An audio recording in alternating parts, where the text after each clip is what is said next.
Un matin, sur la page Facebook, j'ai reçu un message me demandant de faire du World War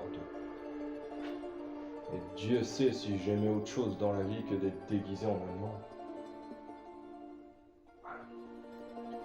T'aurais pu dire non. Je le pouvais. Mais je me suis senti tout à coup comme un ouvrier qui refusait un ouvrage.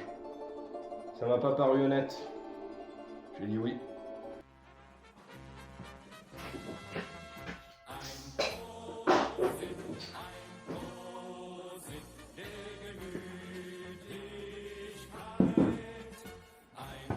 Bière de Mars. La bière de Mars et la chope qui va avec. On est sur le côté Oktoberfest. On peut en parler pendant des heures. Rien que le verre a une histoire. Mais vous n'êtes pas venu pour ça. MP40. MP40 AGM que j'ai acheté d'occasion. Alors ce qui m'a décidé à prendre une MP40, c'est déjà le nombre des reviews qu'il y avait sur internet. C'était un petit défi pour moi d'upgrader une réplique qui semblait avoir énormément de lacunes. Ce qui m'a décidé à les prendre, c'est qu'elle était en occasion avec les porte-chargeurs. Ce qui me permet, quand je ferai mon OP World War 2 en juillet, du coup d'avoir, même si, bon, moi je suis du côté russe, on peut utiliser des répliques de prise qui me permettent de jouer avec cette MP40. Et oui, je jouerai aussi avec toi, PPSH, je jouerai aussi avec toi. Et on va voir la review de cette réplique. C'est pas forcément une review, ça va être plutôt le contexte de l'upgrade. C'est généralement ce que je faisais pas vraiment dans les autres vidéos, vous expliquer comment j'oriente mes choix au niveau des différentes pièces, et notamment sur celle-ci, parce que celle-ci a une particularité. La particularité de la MP40, quand on fait du World War 2, c'est de retirer le sélecteur de tir qui, à l'origine, se trouve ici. Comme c'est une réplique d'occasion, ça a été fait par l'ancien propriétaire. J'aurais aimé avoir la pièce, il l'a perdue très probablement, pour vous montrer comment on retire ce sélecteur de tir. Je saurais trop vous conseiller de voir la vidéo de Neo 035, et si les MP40 vous intéressent, vous l'avez probablement déjà vu. Donc Neo 035, lui, il retire le sélecteur de tir, il retire le sélecteur plate, et il ajoute de la matière sous le cut-off lever, pour le mettre en position haute, et rester du coup en full. Ici, quand j'ai reçu la gearbox n'avait jamais été ouverte, mais l'ancien propriétaire, lui, avait collé le selector plate en position full. C'était très propre, très bien fait. Moi, j'ai ouvert la réplique et plus simplement, j'ai viré le cut-off lever, ce qui fait que je reste uniquement en full. Avoir une réplique uniquement en full va poser deux problèmes. Deux problèmes qui sont d'un point de vue moral, et purement moral. Si vous allez en Allemagne, par exemple, les répliques au-dessus de 0,5 joules, si je ne me plante pas, sont obligatoirement en semi. C'est légal. On ne peut pas tirer en full au-dessus de 0,5 joules. Nous, en France, on peut tirer en full jusqu'à 2 joules. Ça, c'est la loi. Mais, d'un point de vue moral, une règle est apparue, alors je ne sais pas quand, je ne sais pas à quelle vitesse elle s'est répandue, je ne sais pas pourquoi elle a été adoptée aussi largement, mais pas de full au-dessus de 1 joule 1. 1 joule 1, c'est 350 fps à la 0,20 g, hop à 0, n'en déplaise à certains, mais bon, c'est comme ça dans les associations. Donc ça va être mon premier problème. Ma réplique ne tire qu'en full, donc pour pouvoir jouer un petit peu, je suis obligé de la laisser au maximum à 1 joule 1. Deuxième chose, et deuxième moralité, c'est une réplique qui, si moi je veux m'amuser, parce que je suis taquin quand même, vous l'aurez compris à force, si je veux m'amuser en CQB, je peux pas. Parce qu'en CQB, 99% du temps, le full est interdit. Et donc du coup, cette réplique-là devrait rester dans mon coffre. Ne vous inquiétez pas, il y a une solution. C'est pour ça que le contexte est important quand on fait une upgrade. On ne va pas upgrader une réplique de la même manière si on veut jouer partout. Ici, je suis obligé de rester en dessous d'un joule 1 et de trouver une solution pour faire du semi. Un autre souci, ça va être la capacité des chargeurs. C'est une réplique qui tire qu'en full. Et donc, j'ai que 50 billes, moi, dans un chargeur. Et 50 billes avec une réplique comme celle-là, upgradée comme ça fait pas lourd. Elle sort en moyenne entre 25 et 27 billes secondes à la 11.1. Je me suis un petit peu amusé. On expliquera ça tout à l'heure. 27 billes secondes, 25 billes secondes, ça peut paraître beaucoup, mais il y a beaucoup plus. Voilà. On peut aller à 30, 35, on peut mettre du DSG, on peut faire un petit peu ce qu'on veut. Simplement, une cadence de tir sortie de son contexte, ça veut absolument rien dire. Mon G18 Yakuza, il tire à 18 billes secondes. Pourtant, 18 billes secondes, c'est énorme. J'ai que 30 billes. Donc on se rend bien compte qu'en 2 secondes, mon chargeur est vide. Et ici, c'est pareil. En 2 secondes, mon chargeur est vide. Se pose dès lors la question de l'emport. Est-ce que je trouve des chargeurs? Oui, on en trouve partout. Est-ce qu'ils sont chers? Relativement peu. Et on en trouve d'occasion. Ce qui permet de multiplier le nombre de chargeurs, et ce sera intéressant sur le terrain de devoir recharger assez souvent. Au niveau de l'interne maintenant.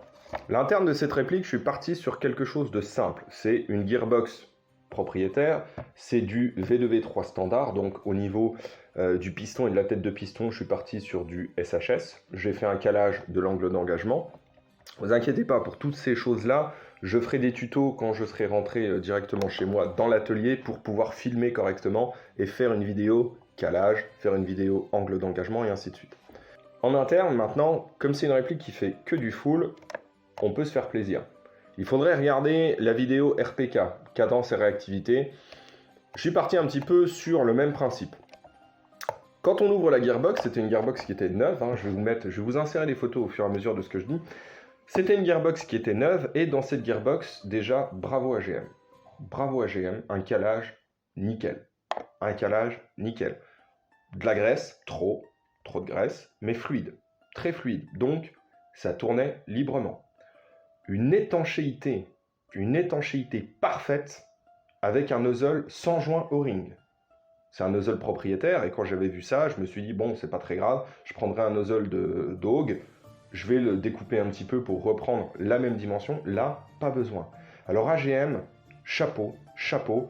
Et pour les autres, ENL, LCT, Sima aussi, on peut tirer dessus quand même. Là, l'étanchéité, les gars, voilà, le maître, c'est AGM. Peut-être que pour vous, votre réplique était un lemon et donc du coup, vous n'aviez pas d'étanchéité. Moi, là-dessus, c'était génial. Par contre, gros point noir, c'est des bushings 6 mm en plastique. J'ai eu le droit qu'à 2 bushings en laiton pour le bevel gear. Tout le reste, c'était du plastique. Donc la première chose à faire sur cette réplique-là, c'est de virer les bushings 6 mm plastique et laiton et mettre soit des bushings acier, soit des bearings. Ici, j'ai choisi des bearings 6 mm Prometheus en promo. En plus, j'en ai eu pour 2,50 €. En ce qui concerne la pneumatique, même si elle était étanche, le piston était en polymère. Je l'ai gardé, j'ai gardé la tête de piston aussi. Et comme c'est compatible V2V3, les pièces que j'avais en stock, c'était du SHS. SHS piston lightweight. C'est super important parce que comme on va chercher à avoir une grosse cadence, il faudrait éviter qu'un piston trop lourd se fasse rattraper par votre sector gear. Un piston allégé va permettre d'avancer plus vite et de ne pas se faire rattraper. Ça s'entend le rattrapage, on entend un espèce de bruit assez bizarre et donc du coup, il faut éviter. SHS lightweight, tête de piston SHS, calage de l'engagement. Alors pour le calage de l'engagement, on fera une vidéo dédiée, ce sera dans l'atelier pour pouvoir zoomer correctement et faire les choses tranquillement avec une bonne luminosité. Donc ici, calage de l'angle d'engagement pour justement avoir un son correct et surtout protéger notre piston et notre sector gear. Les engrenages, c'est des engrenages standards, V2V3, donc on a une multitude de choix. On peut passer du 32-1, 18-1, 16-1, 13-1, 12-1, DSG. On va parler 5 minutes du DSG. Le DSG, j'en ai pas mis dedans. J'ai de quoi en faire, mais je n'en ai pas mis. Pourquoi? Parce que la tappet plate semble être propriétaire. J'ai essayé une V2 et une V3, ça ne passait pas. La tappet plate est propriétaire, et donc pour moi, faire un DSG en limant la tappet plate sans être sûr de pouvoir en retrouver une autre si jamais je lime trop, je ne me suis pas lancé là-dedans. Pourtant, c'est un canon court, on aurait pu le faire, on aurait pu s'amuser. Mais bon, comme je l'ai dit tout à l'heure, c'est des chargeurs de 50 coups. S'amuser en DSG avec des chargeurs de 50 coups en full, on va pas s'amuser longtemps. Je suis donc resté sur du 13.1. Du 13.1 CNC Production, bonne qualité. Je suis pas descendu sur du 12.1. Comme vous avez vu, le résultat, c'est 27 billes secondes. 27 billes secondes, si je passe sur du 12.1, je gagne 8% de cadence. C'est pas vraiment intéressant. On peut le faire, mais c'est pas vraiment intéressant. Les gears d'origine étaient bons, semblaient solides. Donc finalement, on verra un peu plus loin, je ferai 2 petits tableaux pour vous donner ce qui est nécessaire et vous donner ce qui est inutile et donc forcément essentiel. Comme j'ai que des lipos à la maison, je suis parti sur une lipo 11.1 et qui dit lipo 11.1 dit MOSFET. Et là, on va aborder quelque chose de très important. C'est un MOSFET gate, plugin, qui va nous permettre quelque chose de super intéressant et qui est d'origine super intéressant sur cette réplique, c'est la sécurité. Ici, vous voyez un petit interrupteur qui permet de couper le circuit.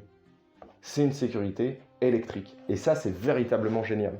Alors, c'est élégant parce que il y avait déjà un sélecteur de tir sur le côté, mais la position de la queue de détente et justement son fonctionnement se trouve de l'autre côté. Et pour mettre une sécurité de l'autre côté, il aurait fallu rajouter un bouton.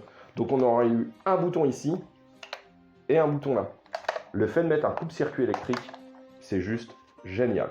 Bravo AGM. Bien sûr, la crosse se déplie. Alors ça, c'est un montage qui aura été repris plus tard sur d'autres AK. Donc voilà, ça c'est le petit point de vue historique. Le démontage est hyper simple, enfantin. On tire, on tourne d'un quart de tour, on débloque. Donc c'est la petite pièce que vous allez voir ici. On tire, on tourne d'un quart de tour. Et ici, vous avez donc la fameuse gearbox. La fameuse gearbox avec donc un cylindre. Donc là, j'ai changé le cylindre aussi. J'ai mis un cylindre qui est percé, donc pour avoir le bon ratio volume d'air. Et donc à l'intérieur, on a de la place. La batterie se met ici. Donc là, c'est une petite batterie stick. Mais on peut mettre des batteries beaucoup plus grosses. Notamment, ma batterie préférée, celle-ci, 40C 11.1. Donc quelque chose qui envoie fort. Je parlais de sécurité tout à l'heure. Je parlais de sécurité électrique. Il faut savoir que ici, le petit interrupteur, ici, c'est un bilam, tout simple. C'est vraiment quelque chose... on va éviter de lui mettre du 11.1 40C dans le visage. Donc en fait, ce qu'il faut faire, si vous mettez un MOSFET et si vous jouez en lipo, vous pouvez couper le circuit. Il suffit simplement de couper le relais. Vous allez prendre vos 2 câbles de relais. Ce sont ici les câbles noirs qui sont ici. Vous prenez un de vos câbles relais, vous le coupez, vous le connectez sur votre interrupteur et pour mettre la sécurité, vous allez juste couper un câble de relais. Et donc votre MOSFET ne détecte plus votre queue de détente, vous êtes mis en sécurité. Si vous le câblez directement sur les câbles électriques qui alimentent le moteur, je pense qu'au bout d'un moment, j'ai pas fait le test, mais je voulais pas parce que je sais pas, on pourrait en retrouver des petits interrupteurs comme ça, mais voilà, ça risque de... Voilà, c'est assez fragile. Donc je me suis dit 11.1, c'est peut-être pas fait pour. Votre MOSFET, vous allez devoir le brancher pour garder cette fameuse sécurité. Vous allez devoir le brancher en Advanced. Advanced, c'est-à-dire que vous avez les 2 fils de relais qui vont se placer sur la queue de détente. Et pour mettre cette réplique en sécurité électrique, vous allez couper un des relais. Coupez le relais, vous le soudez sur votre interrupteur. Et quand l'interrupteur est en position ouverte, il y a un des relais qui a disparu, on ne détecte plus la queue de détente, vous êtes en sécurité. Et quand vous fermez l'interrupteur, ça fonctionne. C'est ça qui est assez intéressant, et c'est ça qui est surtout sécuritaire. Le moteur maintenant. Le moteur, ceux qui rédigent finalement la description des répliques, on n'a pas le même vocabulaire. En tout cas, on ne place pas les mêmes mots, voilà, on n'a pas le même sens derrière un même mot. Quand je vous dis moteur court, eux, ce qu'ils entendent, c'est moteur plus court qu'un moteur long. Mais ce n'est pas un moteur court, c'est un moteur médium, comme les FAMAS par exemple. Et je me suis trouvé un petit peu embêté avec un moteur que j'avais acheté, SHS iTorque, pour avoir de la réactivité, CF, la vidéo sur la RPK, et je me trouve avec un moteur beaucoup trop court. Et quand je le mettais, ça tournait dans le vide. Et en regardant les 2 moteurs, on voit qu'il y a une grosse différence entre l'axe médium et l'axe court. C'est pas très grave, ce que vous pouvez faire, vous démontez complètement le moteur, l'autre moteur, vous échangez les axes et vous transformez votre SHS iTorque court en iTorque médium. On trouve quand même facilement des pièces détachées pour la gearbox AGM. On les trouve chez Begady.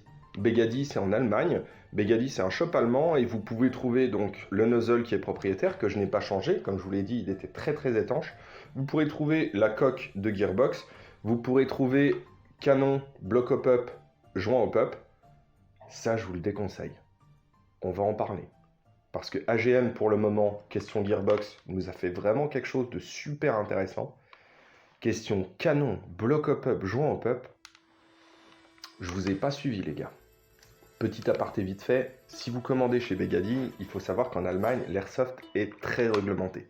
Si vous choisissez une réplique supérieure à 0,5 joules, elle sera bloquée en semi. Voilà. On m'a apporté une AK, elle tire pas en full.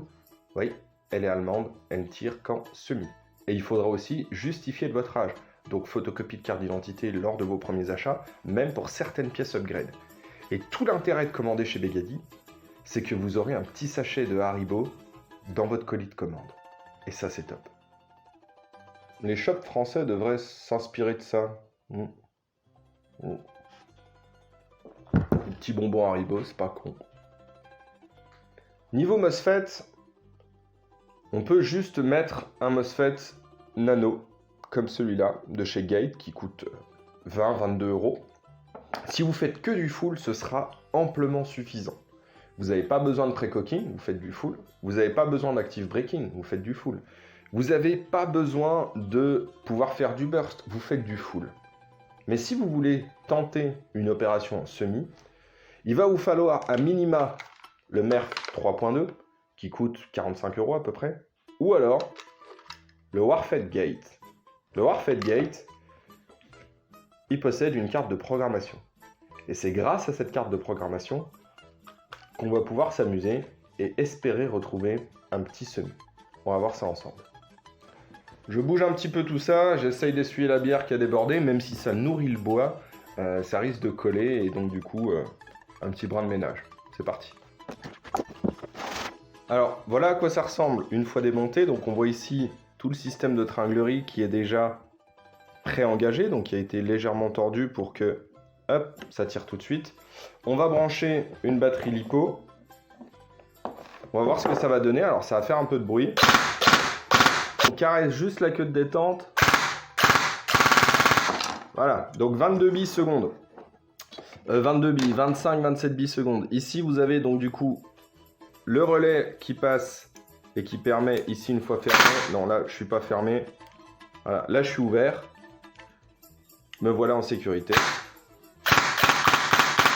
Voilà.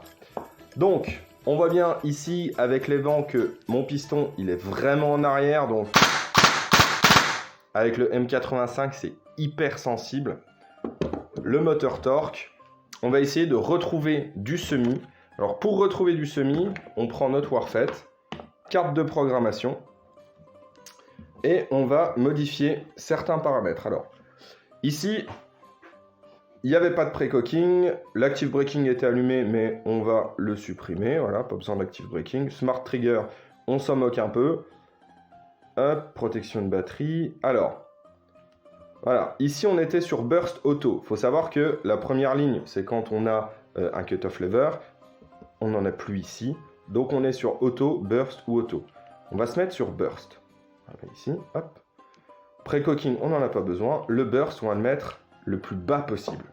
Et normalement, si la batterie n'est pas trop puissante, donc ici c'est une 20C, on devrait retrouver un semi.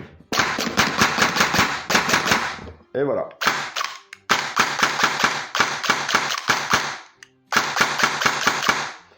C'est sympa, mais comme vous l'entendez, c'est pas un vrai semi. C'est pas un vrai semi parce qu'on n'a pas pu mettre un pré-cooking, on n'a pas pu mettre certaines choses. On va essayer de retrouver quelque chose d'un peu plus correct. C'est parti. Donc voilà, là ce que j'ai fait, j'ai repris ma carte de programmation, j'ai modifié certains paramètres, j'ai ajouté du pré-cooking. Ça se voit ici, on voit notre tête de piston qui reste bien en position arrière. On est toujours sur du burst le plus petit possible, donc du semi. Alors, le double coup que vous avez entendu, c'est mon doigt qui rebondit sur la queue de détente. Donc on arrive comme ça, en programmant notre Warfed ou notre MERF 3.2, on pourra obtenir du semi avec un air trigger qui fonctionne parfaitement, juste en raccourcissant cette tringlerie, et en modifiant notre paramètre, repartir sur du full ou du burst. On peut mettre un burst de 2, de 3, de 4. En ajoutant comme ça une durée de burst, on peut avoir une réplique qui restera polyvalente et qui consommera les quantités de billes dont on a besoin. 27 billes secondes quand je fais du full, c'est vraiment, vraiment trop élevé. On va remonter tout ça, alors vous allez voir que c'est assez simple. Le block hop-up. Le block hop-up AGM. AGM, franchement, là, je sais pas ce que tu as fait. Vraiment. Là, ça ressemble à ça. Alors, vu de là, ça fait block hop-up d'AK. Mais, à l'inverse d'un block hop-up d'AK, alors je ne l'ai pas démonté. Je l'ai vraiment laissé d'origine comme ça, parce que j'ai dû faire pas mal de tests. C'est pas un block hop-up d'AK. C'est pas un block hop-up d'AK. J'en ai amené un ici, pour que vous puissiez voir à quoi ça ressemble, et surtout qu'on puisse discuter sur le fait de modifier les block hop-up AK. Ici, vous avez un block hop-up AK, et ici, vous avez l'autre. Et la première chose qu'on remarque, je vous mettrai les photos, c'est que ici, c'est un peu trop long. Donc, on raccourcit, comme Tyrion, on ponce, et on abandonne ce vieux système pour poser, vous imaginez bien, Canon 608, polymiroir, montage S-Hop, joint Marui Soft. On va faire les tests de tir. Tyrion à 50 mètres.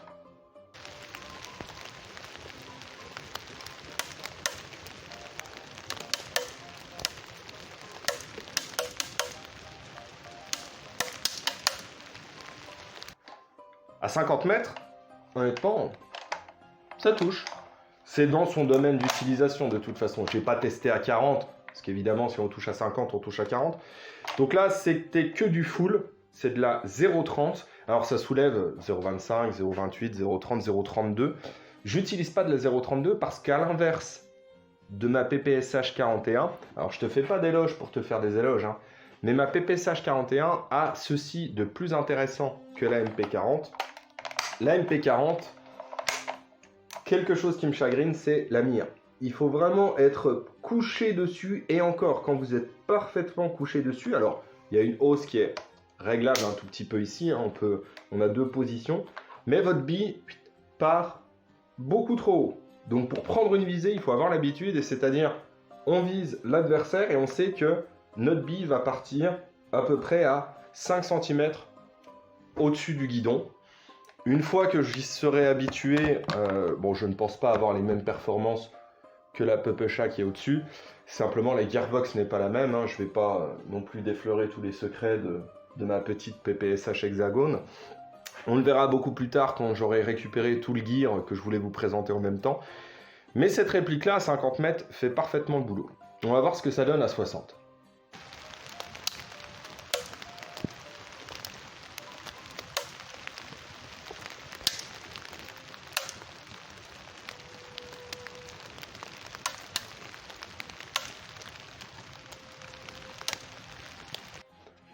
À 60, ça touche. À 60, ça touche. En tout cas, les adversaires ne sont pas en sécurité.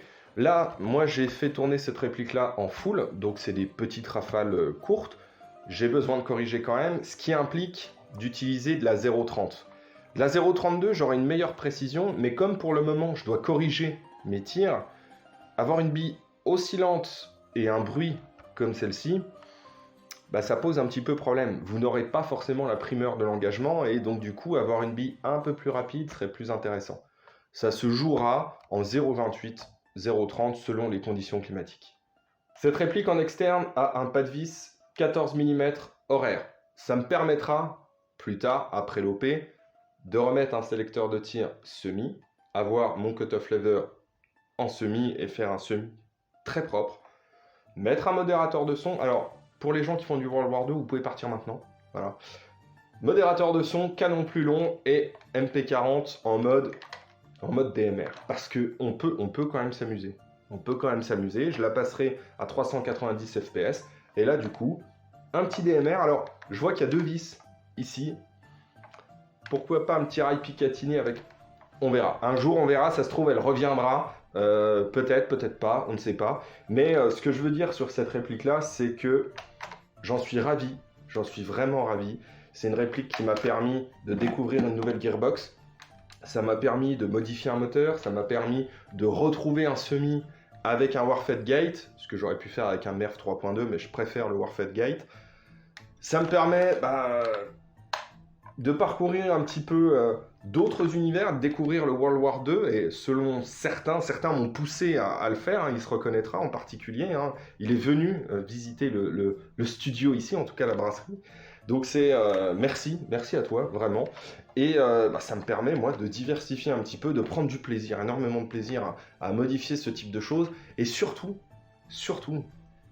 parce que même si je reste russe et que j'ai une réplique allemande, cette réplique-là, et si cette vidéo est bien partagée, eh ben, on pourra avoir de plus en plus d'MP40 et pas seulement de la Thompson. Parce que oui, la Thompson a une supériorité parce qu'elle est facile d'upgrade. Mais une fois qu'on a mis les mains là-dedans, faites gaffe les Tommies, on arrive.